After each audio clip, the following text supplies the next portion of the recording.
Cinta berdarah. Di tengah kebencian antara pemuda muslim dan gadis ortodoks.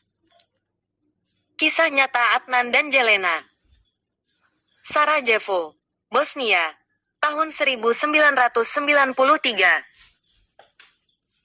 Kalau dunia memaksa kita membenci, izinkan kita mencintai secara diam-diam. Awal kisah. Perang saudara sedang berkecamuk. Kota Sarajevo menjadi neraka dunia. Dikepung selama hampir 4 tahun. Bom, sniper, kelaparan, itulah rutinitas harian. Di tengah kekacauan ini, kisah cinta tak terduga tumbuh diam-diam. Adnan, seorang pemuda muslim Bosnia, pengantar makanan untuk keluarga pengungsi. Ia tak membawa senjata, hanya sepeda tua dan keberanian untuk tetap hidup. Seorang pemuda yang kehilangan hampir seluruh keluarganya karena serangan milisi Serbia. Ia hidup dalam ketakutan dan kemiskinan, namun tetap membantu di klinik relawan. Disitulah ia pertama kali bertemu Jelena. Jelena, gadis Serbia Ortodoks yang diam-diam menjadi perawat sukarela, relawan Palang Merah, lahir dari keluarga militer, dibesarkan untuk percaya bahwa yang di seberang adalah musuh.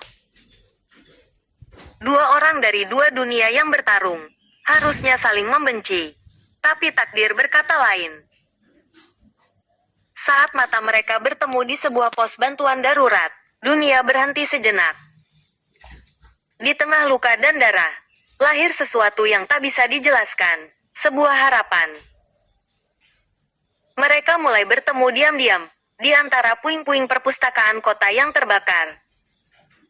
Membaca puisi. Bercerita tentang masa kecil. Menyusun mimpi, di tengah kota yang kehilangan segalanya. Kalau dunia memaksa kita membenci, izinkan kita mencintai secara diam-diam, bisik Jelena. Dan Adnan hanya tersenyum, senyum yang langka dalam masa seperti itu. Tapi perang tak pernah memberi ruang untuk cinta seperti ini. Cinta yang dilarang. Mereka mulai saling berbicara saat bersembunyi dari ledakan mortir di ruang bawah tanah klinik. Adnan membawakan sup panas untuk Jelena. Jelena membalut luka-luka di tangan Adnan. Dari saling bantu, tumbuh rasa sayang.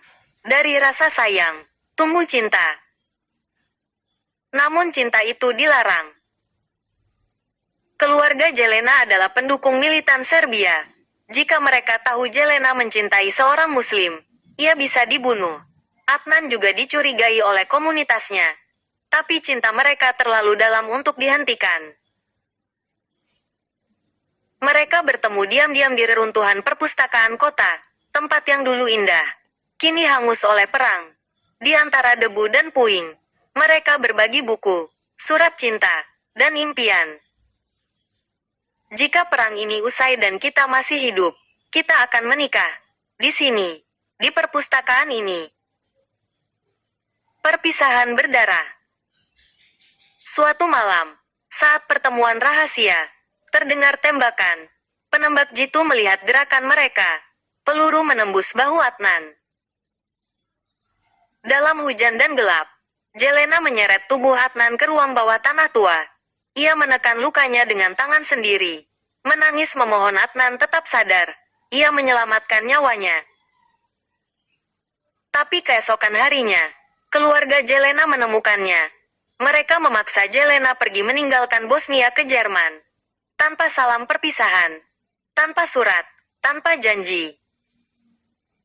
12 tahun kemudian. Sarajevo kembali tenang. Meski penuh luka. Di suatu sore, seorang wanita berambut coklat tua berdiri di depan reruntuhan perpustakaan tua yang kini jadi taman kecil. Itu Jelena. Ia berdiri termenung, tak berharap apapun. Lalu dari arah bangku tua, muncul seorang pria dengan mantel lusuh dan novel dalam genggamannya. Luka di bahunya masih membekas. Itu Adnan. Ia berkata lirih. Aku datang ke sini setiap tahun, di tanggal ini, karena kau pernah bilang kau akan kembali. Mereka berpelukan, tidak dengan tawa, tapi dengan air mata panjang yang telah mereka tahan bertahun-tahun. Tak lama setelah itu, mereka menikah. Di taman kecil tempat perpustakaan itu pernah berdiri. Mereka menikah tanpa restu, tanpa pesta. Hanya dua hati yang berjanji untuk tetap mencintai meski dunia pernah menolak mereka. Jika di mata orang lain langkah mereka salah, biarlah Tuhan Yang Maha Esa yang menghakimi mereka. Sebab jika dua hati yang saling mencintai tak ada yang bisa meredamnya, kecuali Tuhan.